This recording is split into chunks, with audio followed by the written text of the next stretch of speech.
Zakaria, dia mempunyai seorang istri yang bernama Aryani D.N. Sukatno. Lalu mempunyai anak yang pertama yang bernama Jonathan Takaria, sekarang pendeta muda di Conference Jawa Barat. Lalu yang kedua ada Joseph Putra Takaria, sedang berkuliah di IUP. Lalu yang ketiga putrinya Gea Putri Takaria, kelas 11 juga ada di IAS. Geina Putri Takaria, kelas 6 di IAS juga. Lalu yang terakhir putrinya yang bernama Gaileli Putri Takaria, kelas 4 di IAS juga. Pengalaman pelayanan pendeta kita ini dari 1996 sampai 1997 bekerja di PT Purwadika Logika Komputer. 1997 sampai 2006 melayani di jemaat di Gereja Masen Advent Hari ke-7 Conference Jawa Kawasan Timur, jemaat di Ponorogo, Trenggalek, Denpasar, Singaraja, SLA Purwodadi, Pasuruan, Probolinggo, Pegunungan Tengger, dan Pegunungan Bromo. Lalu dari tahun 2005, pendeta kita ini diurapi menjadi seorang pendeta penuh. Pembicara kita malam hari ini juga pernah melayani di UNAI, salah satunya menjadi dosen saya juga waktu di UNAI, yaitu dari tahun 2007 sampai 2019, pernah menjadi kepala asrama, kepala kampus ministry, chaplain, dan juga dosen fakultas kependetaan. Pendeta kita ini sekarang berada di IAS untuk melanjutkan pendidikan doktor, ya pendeta ya. Ya, itulah profil singkat dari biografi pendeta kita yang akan melayani kita pada malam hari ini, yang akan memberikan roti hidup untuk kita nikmati pada saat yang indah ini. Kita akan mendengarkan ayat inti yang terdapat pada Alkitab dalam buku Wahyu 19 ayat 1 sampai 5. Izinkan saya untuk membacanya. Wahyu 19 ayat 1 sampai 5, nyanyian atas jatuhnya Babel. Kemudian daripada itu, aku mendengar seperti suara nyaring dari himpunan besar orang banyak di sorga, katanya, Haleluya! Keselamatan dan kemuliaan dan kekuasaan adalah pada Allah kita. Sebab benar dan adil segala penghakimannya, karena ialah yang telah menghakimi pelacur besar itu, yang merusakkan bumi dengan percabulannya, dan ialah yang telah memelaskan darah hamba-hambanya atas pelacur itu. Dan untuk kedua kalinya mereka berkata, Haleluya, ya asapnya naik sampai selama-lamanya. Dan ke-24 tua-tua dan keempat makhluk itu tersungkur dan menyembah Allah yang duduk di atas tahta itu. Dan mereka berkata, Amin, Haleluya. Maka kedengaranlah suatu suara dari tahta itu, Pujilah Allah kita, hai kamu semua hamba-hambanya, kamu yang takut akan Dia, baik kecil maupun besar. Pada saat yang indah ini, marilah kita siapkan hati dan pikiran kita. Kita akan mendengarkan firman Tuhan. Tuhan berbicara.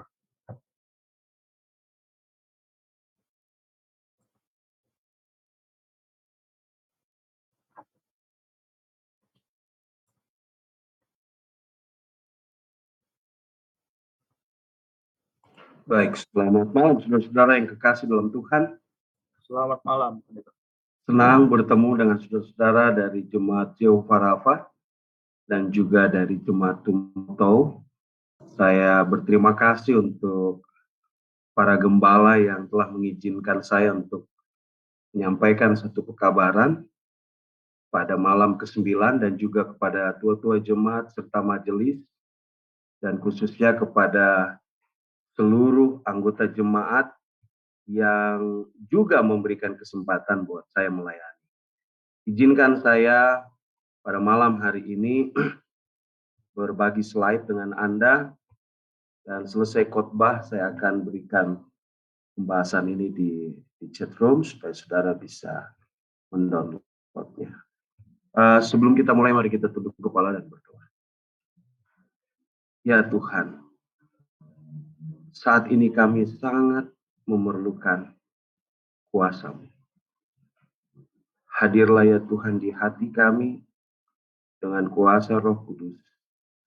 Menuntun kami untuk mengerti akan pekabaran penting yang pimpinan gereja kami tertinggi telah buat sebagai satu pembahasan di saat kami perlu untuk mempersiapkan diri kami bertemu dengan Tuhan, dan saat kami mau menyerahkan seluruh pergumulan kami nanti dalam doa.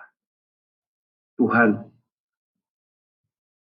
ampuni kami jika kami ada dosa. Terlebih hamba-Mu yang akan menyampaikan perkabaran ini, sehingga hamba boleh dilayakkan menyampaikan perkabaran ini. Berdirilah Tuhan di depan hamba, dan sembunyikan hamba di bawah kaki-Mu. Agar apapun yang keluar dari mulut hamba bukan datang dari diri hamba, tetapi semua datang karena Roh Tuhan yang menuntun pikiran dan lidah hamba. Berkati seluruh jaringan internet dan teknologi yang kami gunakan, agar tidak ada gangguan apapun selama firman ini disampaikan, bahkan sampai kebaktian ini selesai. Di dalam nama Yesus Kristus kami berdoa. Amin.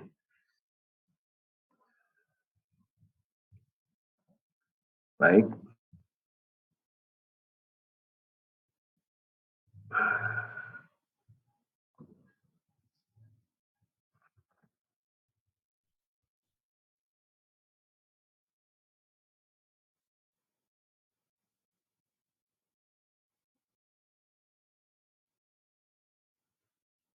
Baik, saudara-saudara. Tema besar kita tahun ini dalam 10 hari berdoa adalah panggilan 3 malaikat untuk berdoa.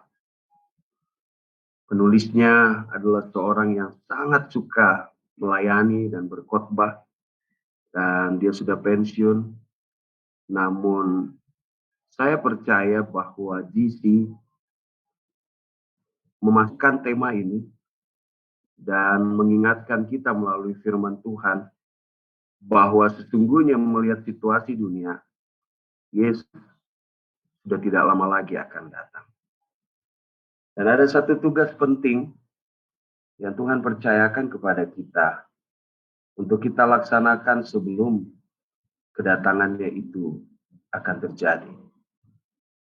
Dan malam ini judul pembahasan kita tentang tanda binatang dan doa. Kalau kita ingat baik-baik, malam kedua dari 10 hari berdoa berbicara tentang pekabaran malaikat pertama. Anda harus menginjil. Pekabaran kemarin malam ke-8, berkisar tentang pekabaran malaikat kedua. Sudah rubuh Babel. Dan pekabaran malam ini adalah pekabaran malaikat ketiga, yang dibahas dengan sangat dalam. Dan pekabaran ini sangat penting. Inilah ayat inti yang sudah dibaca. Dan saya ingin Anda melihat 3 penjelasan di slide ini tentang kronologi Wahyu 13, Wahyu 14, Wahyu 15 sampai 18, dan ayat inti kita Wahyu 19. Wahyu 19 adalah satu pasal yang menceritakan tentang semua kehancuran dunia telah terjadi dan Yesus datang untuk menjemput kita. Tetapi kalau Anda perhatikan tema kita sepanjang 10 hari ini berkisar mulai dari Wahyu 13. Anda perhatikan Wahyu 13.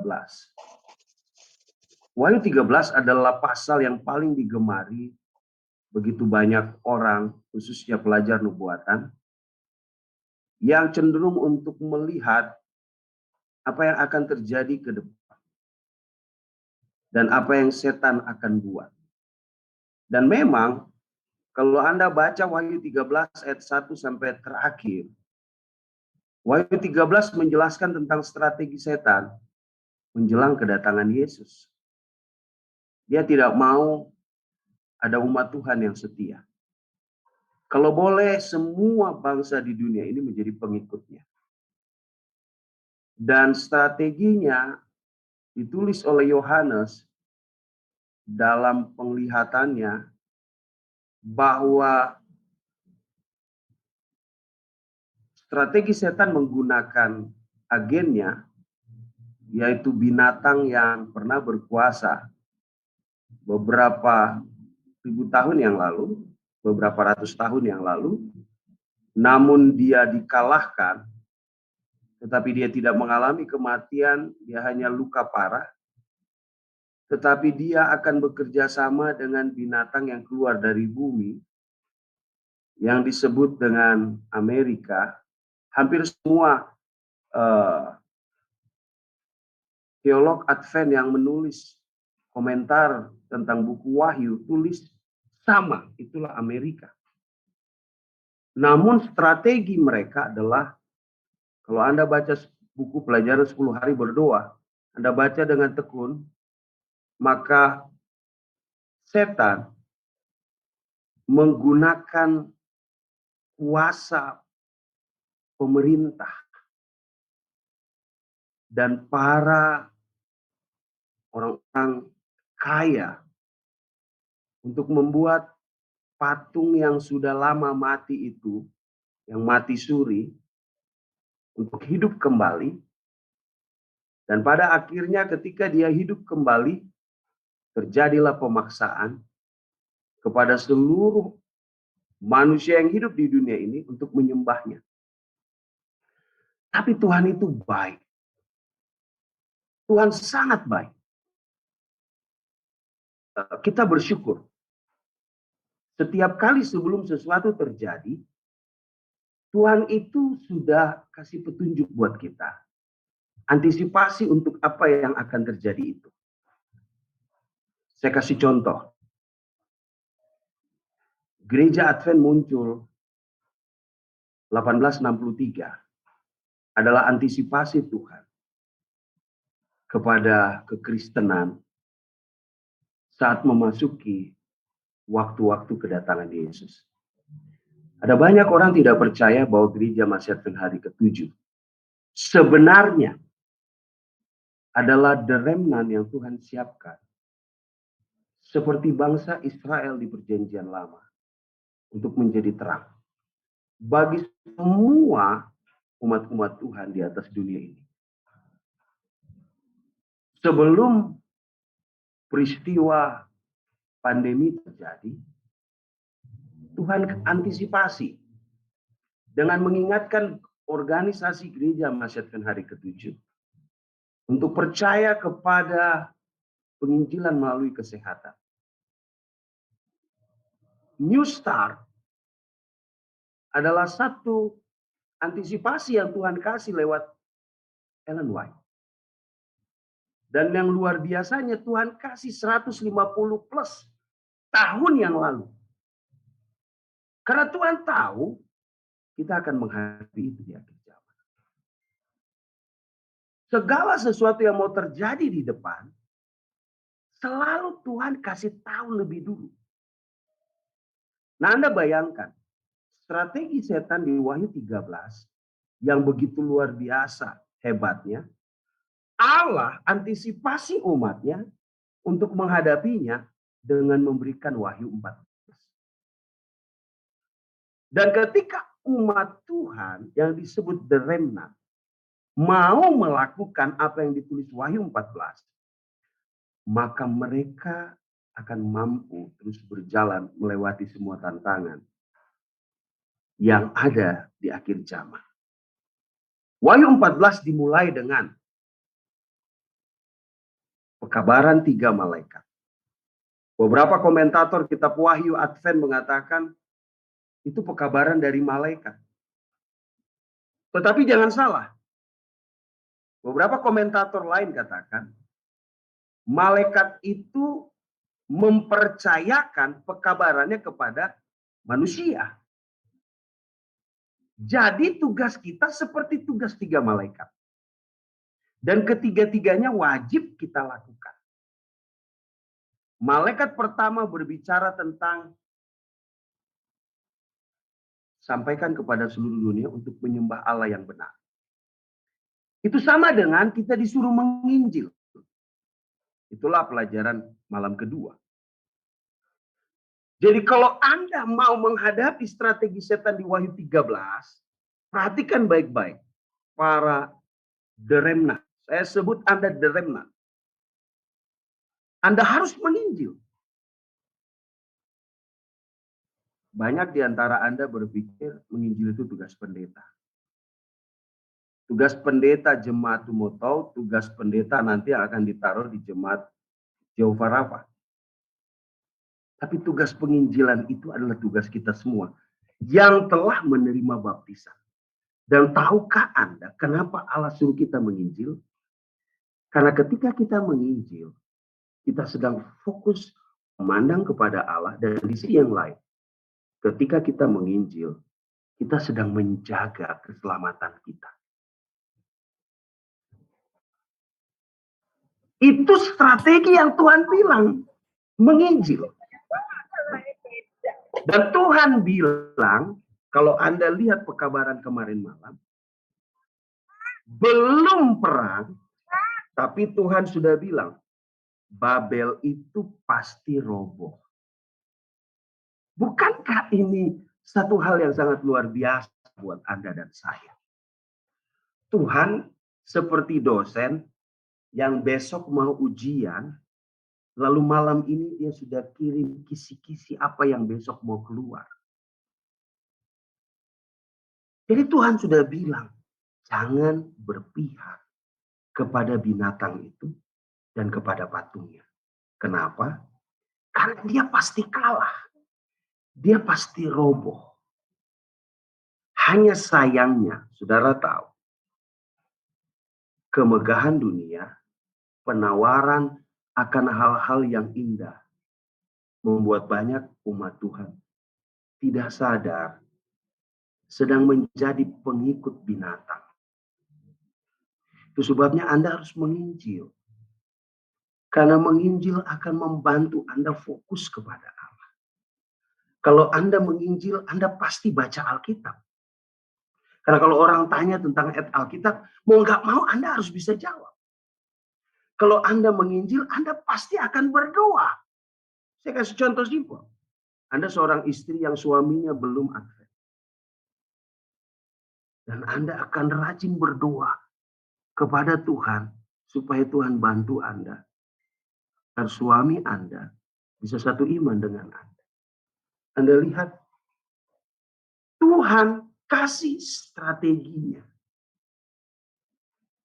Dan saudara perhatikan setelah Wahyu 13 dan Wahyu 14, Anda ingat ini baik-baik. Dan ini dalam buku 10 hari berdoa ditulis, ini sedang terjadi saat ini. Maka Wahyu 15 sampai 18, kalau Anda buka, maka di situ ditulis dengan jelas. Setelah umat Tuhan mengabarkan pekabaran 3 malaikat, maka 7 malapetaka akan diturunkan. 7 malapetaka tidak akan pernah kena kepada siapapun yang adalah umat Tuhan. Yang memiliki meterai Allah. 7 malapetaka hanya terjadi kepada mereka yang mengikuti strategi setan di Wahyu 13. Anda perhatikan, kalau Anda baca buku Wahyu, maka Anda sebenarnya tidak perlu takut menghadapi apapun di akhir zaman. Kenapa tidak perlu takut? Saya belajar kitab Wahyu beberapa waktu belakangan ini. Saya sudah ulang-ulang katakan kepada Jehovah Rafa. Yang saya dapati dan saya temui, buku Wahyu itu mengatakan kepada kita, kita pasti menang. Moto dari Ketua Uni, kita harus masuk surga. Buku Wahyu punya moto adalah, kita pasti menang. Karena Mikael atau Yesus selalu ada dengan kita. Nah, saudaraku, sekarang kita masuk pekabaran malaikat ketiga sebelum besok ditutup.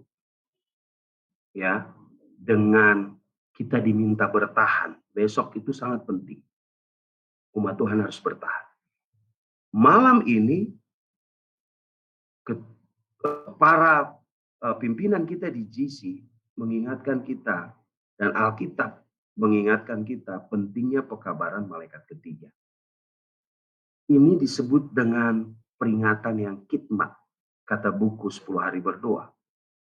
Pekabaran ketiga dan terakhir dari pekabaran 3 malaikat merupakan yang paling khidmat di dalam Alkitab. Peringatan ini diabaikan oleh banyak orang. Masuk anggota gereja kita. Namun peringatan ini menyatakan kebenaran-kebenaran rohani yang mengubahkan hidup. Yang menyentuh kebutuhan kita yang terdalam. Dan menarik kita lebih dekat dengan Yesus. Anda lihat begitu luar biasanya Tuhan. Kabaran pertama, kita disuruh menyembah Allah yang benar. Kita harus menyampaikan kepada orang lain. Yang kedua Tuhan ingatkan, jangan ikut dia. Karena dia pasti roboh. Yang ketiga, Tuhan mau ajarkan kita bagaimana Tuhan mau ubah hidup kita. Wahyu 14 ayat 9 dan 10, inilah isi dari pekabaran malaikat ketiga. Rasul Yohanes menulis, dan seorang malaikat lain, malaikat ketiga, menyusul mereka. Menyusul yang mana? Menyusul malaikat pertama dan kedua. Dan berkata dengan suara nyaring.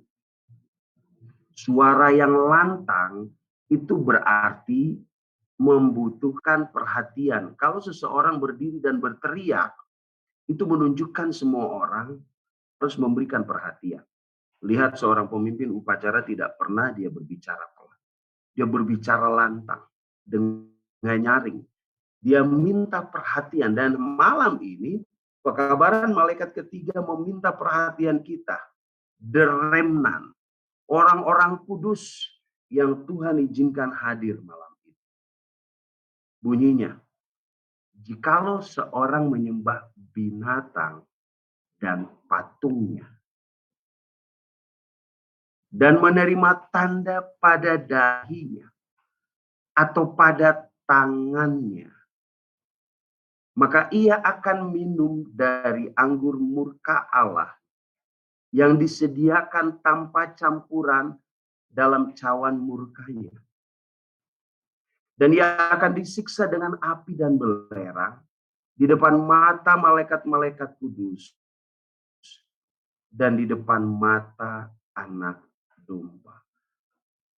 Pada waktu api neraka nanti datang, pada waktu kedatangan Yesus yang ketiga, bukan kedua tapi ketiga. Kita tahu kedatangan pertama dia jadi bayi, kedatangan kedua dia datang nanti untuk menjemput kita tinggal di surga 1000 tahun. Orang-orang jahat tetap di dalam kubur, setan dikurung, bahasa lambang ya, bahasa simbolik itu dikurung di tubir laut yang paling dalam. Dan setelah 1000 tahun, Yesus akan datang yang ketiga ke bumi. Pada waktu neraka membakar semua orang, tidak ada orang yang akan mengatakan, Tuhan kok begitu kejam membunuh, membakar. Kenapa tidak ada orang yang berkata bahwa Tuhan itu kejam? Karena ayat ini sudah bilang, jangan mengikuti apa yang setan buat. Jangan pernah mau menyembah binatang. Apa artinya menyembah binatang? Menjadikan binatang itu sebagai Tuhannya. Tuhan huruf kecil. Menjadikan patung itu menjadi ilahnya. Dan jangan mau terima tanda-tanda darinya. Karena mereka yang ikut akan mengalami murka Allah. Pekabaran malaikat ketiga mengajarkan kepada umat Tuhan tentang dua prinsip perubahan hidup. Ini saya ambil dari buku 10 hari berdoa hari ini. Prinsip pertama adalah peringatan ini datang dari hati Allah yang pengasih, yang ingin menyelamatkan kita lebih dari apapun juga.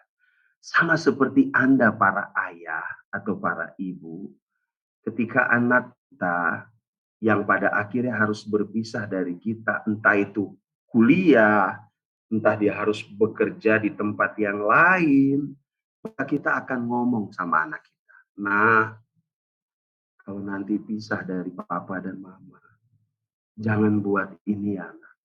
Jangan bikin itu ya anak.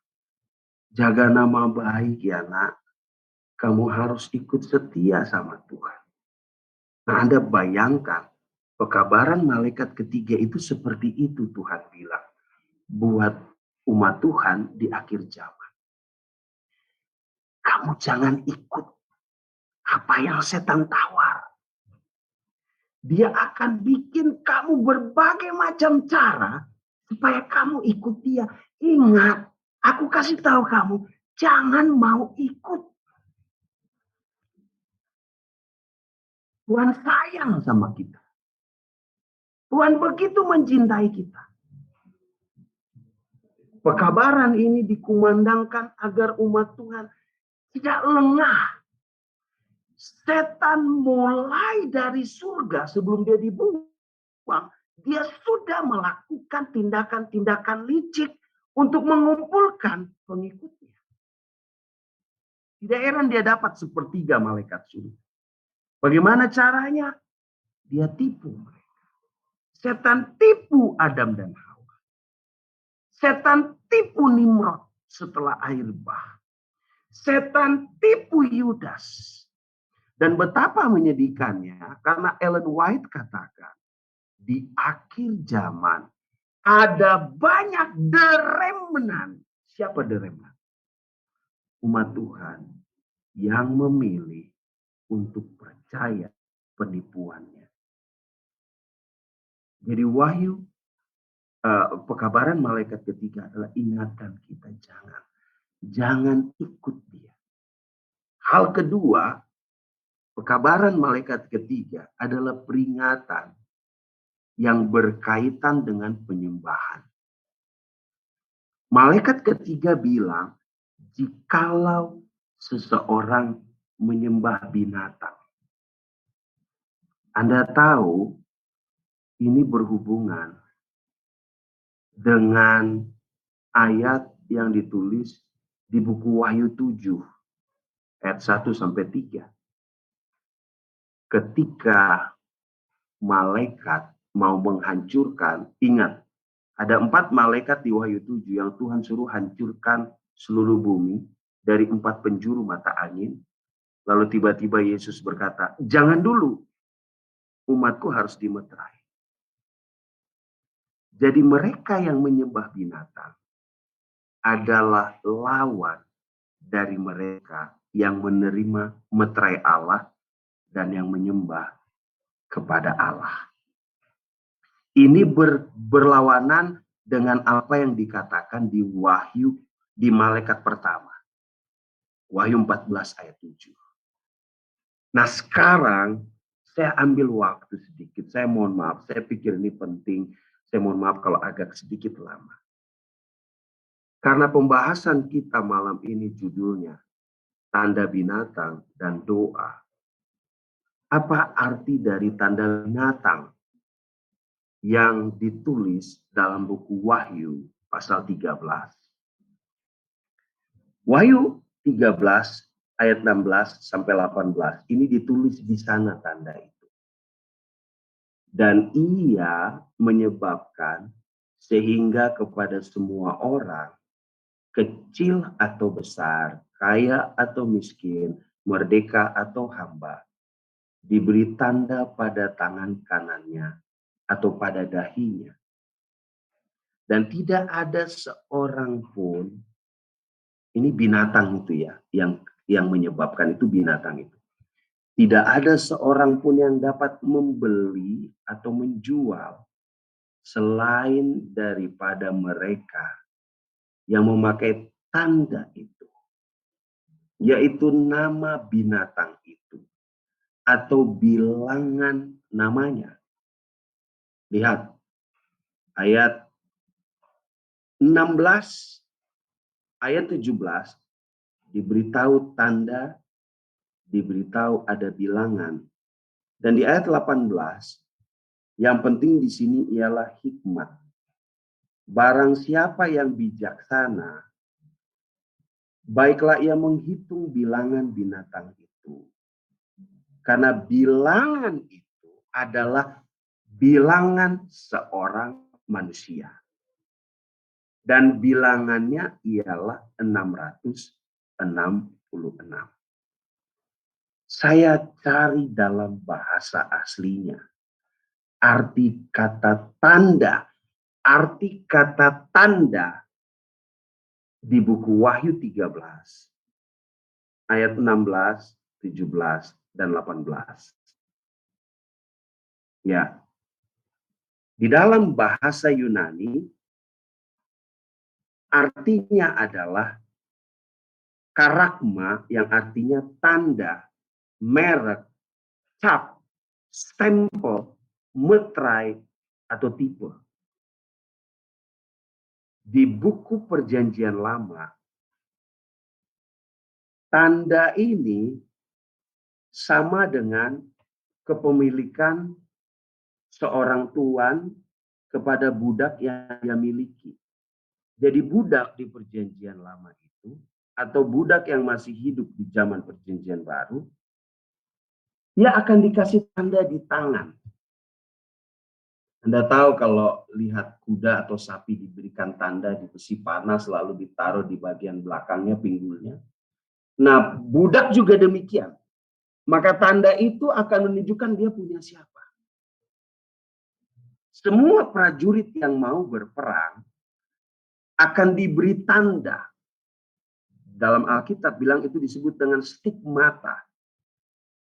Yang artinya kalau orang lihat tangannya, walaupun tidak seperti lambang kepada budak, tapi tanda itu akan diberikan kepada setiap prajurit yang menunjukkan kepada siapa mereka menurut. Kepada pemerintah mana dia menurut. Maka tanda itu juga dalam Alkitab digunakan, disebut dengan karakma. Mirip dengan, ini mirip semua. Menunjukkan itu pemiliknya. Jadi kalau Anda punya tanda ini, Anda pemiliknya adalah raja ini. Nah, tanda ini bertolak belakang dengan tanda dari mereka yang disebut sebagai umat Tuhan yang 144.000 yang kita percaya tidak pernah mengalami kematian. Lihat saudara, setan selalu membuat sesuatu yang palsu dari apa yang Yesus buat. Kalau Allah punya Trinitas, setan punya 3 roh najis. Setan selalu buat tandingan, Fakta tentang tanda binatang di pasal itu mengatakan, maka dia akan melakukan pemaksaan. Anda baca Wahyu 13 ayat 15, bahkan dia akan mengeluarkan dekrit untuk membunuh. Dia pernah lakukan ini pada waktu gereja dalam masa kegelapan, yang menurut catatan sejarah, jika orang Kristen ditumpuk, maka jenazah mereka tingginya sampai ke surga katanya. Karena puluhan juta orang Kristen mati dengan cara mengerikan. Dan dia juga akan lakukan hal yang sama. Hal kedua, fakta tentang tanda binatang. Dia akan paksakan semua orang, kecil besar, dewasa atau anak-anak, kaya atau miskin, statusnya apapun, merdeka atau hamba, semua harus menerima tanda itu. Lalu tanda binatang diberikan di 2 tempat, sedangkan meterai Allah hanya 1 tempat. Saya baca komentar-komentar para teolog Advent. Jadi yang tulis ini bukan hanya Uriah Smith, tapi ada banyak teolog Advent yang tulis komentar tentang kitab Wahyu. Mereka yang terima tanda binatang di tangan adalah mereka yang ingin mendapat keuntungan atau asas manfaat dari tanda itu. Mereka sebenarnya tidak percaya karena tidak terima di hati. Namun mereka butuh tanda itu untuk keuntungan bagi mereka. Bahkan Anda boleh baca di buku SDA Bible Commentary. Jadi kalau Anda tanya kenapa di tangan, itulah artinya. Apa maksud di dahi? Di dahi melambangkan mereka menerima tanda itu karena mereka percaya dan memiliki keyakinan. Jadi kalau di dahi itu, saudara, di dahi itu berarti mereka mempercayai dan yakin bahwa tanda itu benar. Kalau yang di tangan ragu-ragu tapi ingin dapat keuntungan. Kalau saya tidak pakai itu, saya tidak punya akses untuk berbisnis, untuk melakukan tugas, untuk pergi kemanapun. Yang memiliki tanda itu akan dapat kemudahan akses untuk menjual dan membeli. Bahasa aslinya di sana adalah transaksi keuangan, transaksi bisnis. Dia bisa bekerja pulang pergi. Dan ada semua keuntungan perdagangan lainnya yang dia boleh dapatkan. Ini saya ambil dari Exegetical Guide Logos 9. Dan fakta yang terakhir, pemimpin sampai semua orang wajib menerima tanda itu. Tuhan kasih ingat kita adalah manusia. Kalau Anda ingat, dia pernah memaksakan di 1260 tahun lamanya.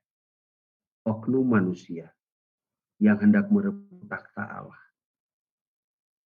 Merebut takhta Allah dan menggantikan takhta itu. Matius 24 juga mengatakan hal yang sama. Hampir semua teolog Advent mempercayai bahwa ini akan dilakukan saat undang-undang hari Minggu dipaksakan. Saudaraku, bagaimana mungkin undang-undang hari Minggu dipaksakan? Sedangkan kita hidup di negara mayoritas yang beragama Muslim. Anda bisa perhatikan metode yang sama yang akan digunakan pada waktu peristiwa nanti adalah metode yang mirip yang kita rasakan hari ini. Pemaksaan. Semua wajib. Indonesia bahkan melakukannya sampai ke desa-desa. Metodenya hampir mirip dan lebih dahsyat nantinya. Saudara tidak perlu takut. Vaksin bukan tanda binatang. Tetapi saya amati metode yang akan digunakan akan lebih mirip dan lebih dahsyat. Karena metodenya siapa yang tidak menerima akan dihukum mati. Dan semua teolog Advent percaya bahwa ini akan dilakukan saat undang-undang hari Minggu dipaksakan. Dalam buku 10 hari berdoa malam ini ditulis kalimat ini. Pekabaran malaikat ketiga berbicara tentang satu waktu yang akan datang. Ketika gereja dan negara akan bersatu di bawah kekuasaan kepausan untuk memaksakan penyembahan pada hari pertama dalam minggu. Saudara perhatikan baik-baik. Gereja dan negara akan bersatu. Alkitab tulis, kita harus menghormati negara dan hukumnya. Betul sekali buku Rasul Paulus tulis itu. Wah, sebagai warga negara yang baik kita harus hormati negara. Tapi hati-hati. Jika keputusan negara bertentangan dengan Alkitab, bertentangan dengan hukum Allah, the remnant harus tahu membedakan. Malam ini Anda harus ingat, jika penguasa dunia menetapkan satu aturan, karena manusia yang licik itu akan menggunakan negara, penguasa, untuk memaksakan semua agama mengikutinya. Dan Anda harus ingat baik-baik, jika itu dilakukan, maka kita harus lebih takut kepada Allah daripada kepada manusia. Ellen White, saya cari kutipan, ada banyak Ellen White tulis tentang tanda binatang. Tapi ini yang paling tepat saya lihat untuk kita malam ini. Tanda binatang adalah lambang dari kepada siapa Anda beribadah dan siapakah pemilik Anda. Mereka yang adalah milik Allah akan menunjukkan kepemilikan mereka dengan kehidupan yang menuruti hukum Allah. Saudaraku, betapa bahagianya kita memiliki buku-buku roh nubuat. Dan buku-buku roh nubuat adalah buku-buku yang sangat membantu kita untuk mampu mengerti bagaimana menuruti hukum Allah. Walaupun Nyonya White selalu katakan, baca Alkitab yang paling penting. Tapi kita juga harus mengakui bahwa buku-buku ini juga adalah buku-buku yang berisi hal-hal penting buat kita. Nyonya White katakan lebih lanjut. Jadi perbedaan ditarik antara setia dan tidak setia. Mereka yang ingin memiliki meterai Allah di dahi mereka harus memelihara Sabat dari hukum keempat. Dengan demikian sebagai pengganti Sabat yang sejati, pemeliharaan hari perhentian Tuhan merupakan tanda pembedaan antara dia yang mengabdi kepada Tuhan dan dia yang tidak mengabdi kepadanya. Saudara yang kekasih dalam Yesus,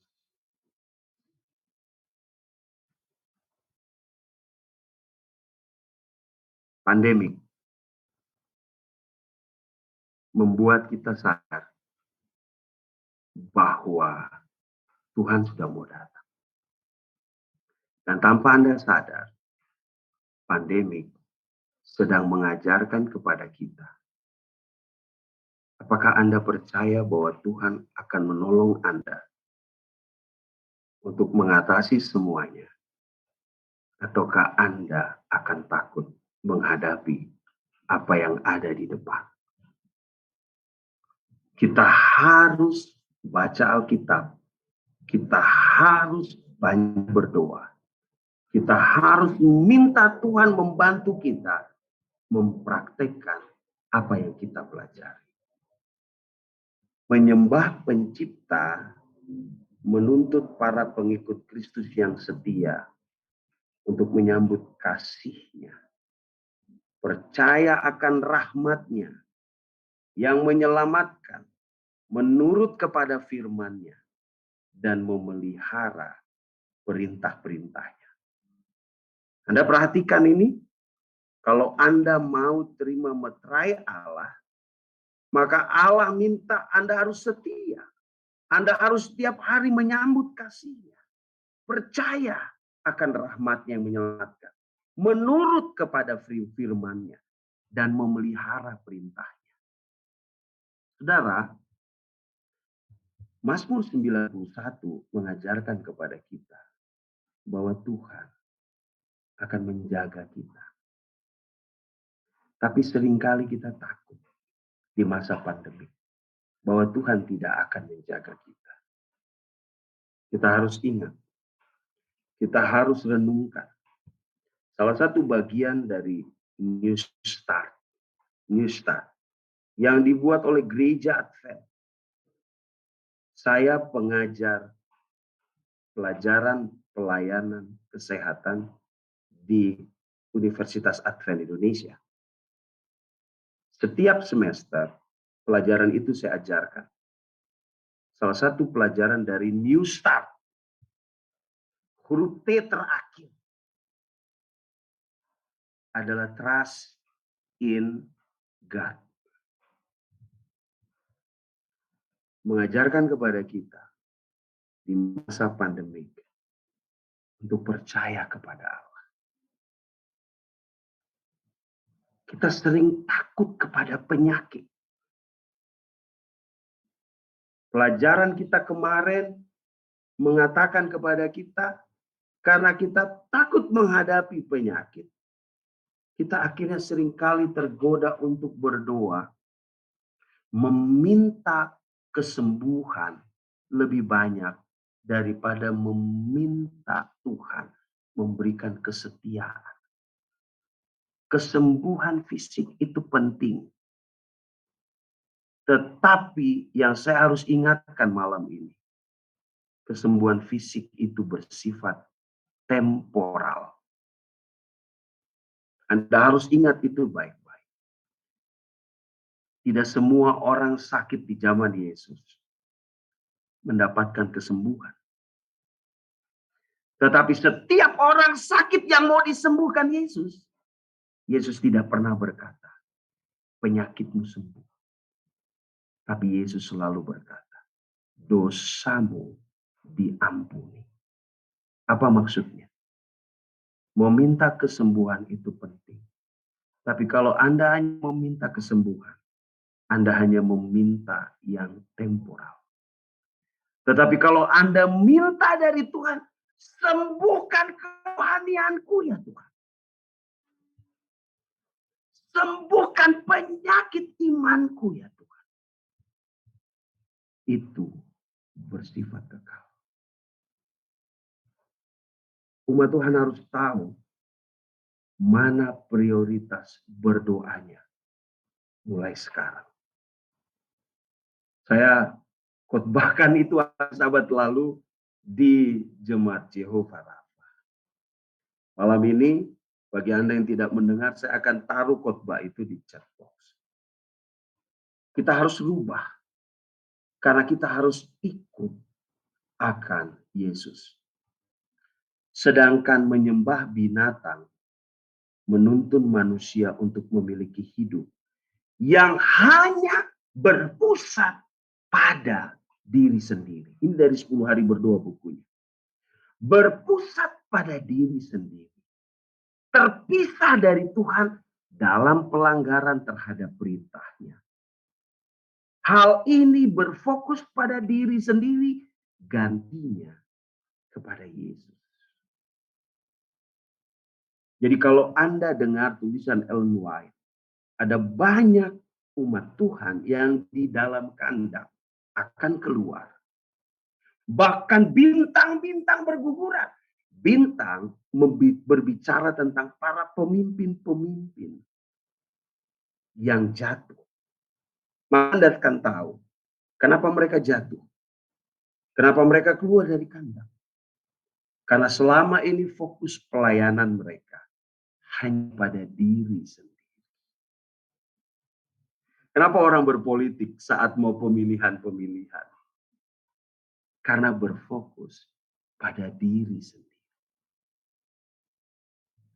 Saudaraku, Tuhan bilang, kalau kita berfokus pada diri sendiri, maka tanda binatang itu sudah ada dalam diri kita.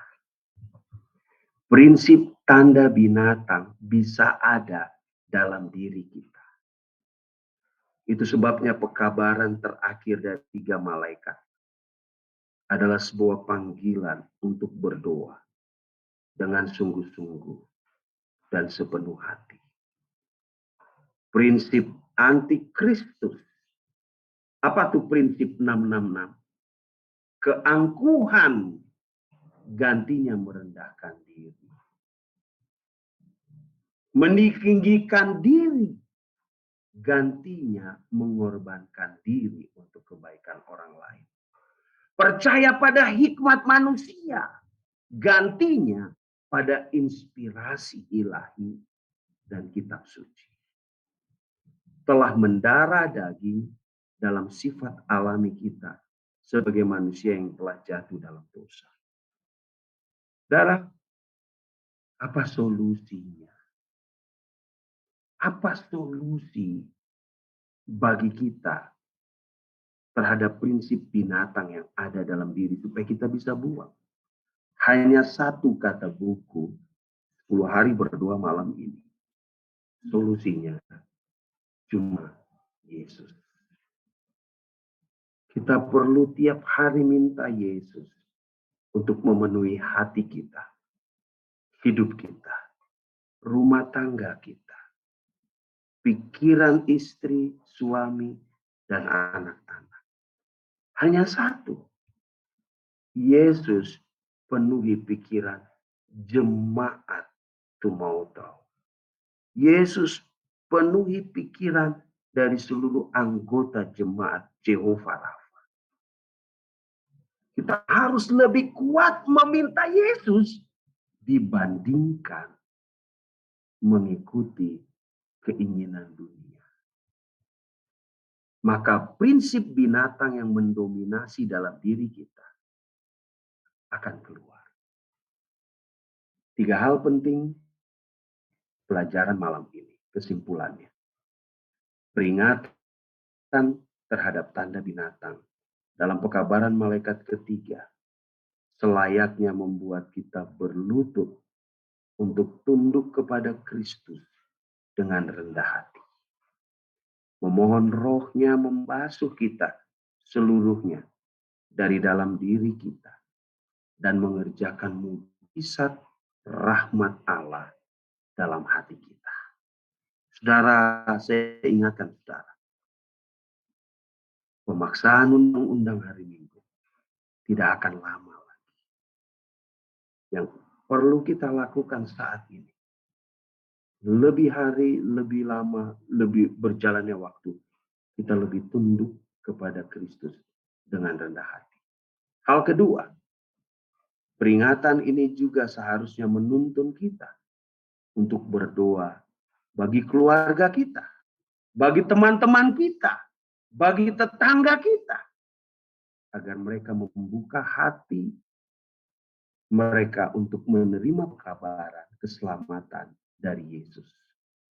Lihat itu saudara, kenapa kita disuruh 10 hari berdoa sebelum kita masuk mengawali tahun 2022. Setiap tahun adalah untuk membuka hati sahabat kita untuk mau menerima pekabaran. Hal ketiga, kekabaran ini seharusnya memotivasi kita untuk memandang ke depan dan kepada hari di saat kita akan bersukacita bersama dengan Kristus di sekeliling tahtanya selama-lamanya. Saudara, kenapa saya tidak mau membaca ayat inti kita malam ini? Karena ayat inti kita sangat tepat dibaca di bagian terakhir. Setelah kita mampu untuk menolak tanda binatang, setelah kita mau untuk menginjil, setelah kita mau untuk tidak mengikuti tawaran setan, maka inilah kata-kata Yesus untuk mereka yang menang. Yesus bilang, haleluya, keselamatan dan kemuliaan dan kekuasaan adalah pada Allah kita. Sebab benar, adil segala penghakimannya. Ialah yang telah menghakimi pelacur besar itu, yang merusak bumi dan percabulannya. Ialah yang telah membalaskan darah hamba-hambanya atas pelacur itu. Dan untuk kedua kalinya mereka berkata, haleluya. Ya, asap naik sampai selama-lamanya. 24 tua-tua. Keempat makhluk tersungkur dan menyembah Allah. Duduk di atas tahta itu. Dan mereka berkata, amin. Haleluya. Maka kedengaranlah suatu suara dari tahta itu. Pujilah Allah kita, hai semua bangsa hambanya, kamu yang takut akan Dia, baik kecil maupun besar. Saudara-saudaraku, mari kita tetap berdoa. Mari kita minta pertolongan Tuhan. Ketika waktunya tiba, kita berada di pihak yang memiliki meterai Allah dan yang bukan memiliki tanda binatang. Satu-satunya cara adalah lebih banyak berdoa, lebih banyak baca Alkitab, dan lebih banyak berserah. Saya bawa firman ini di dalam nama Yesus. Amin.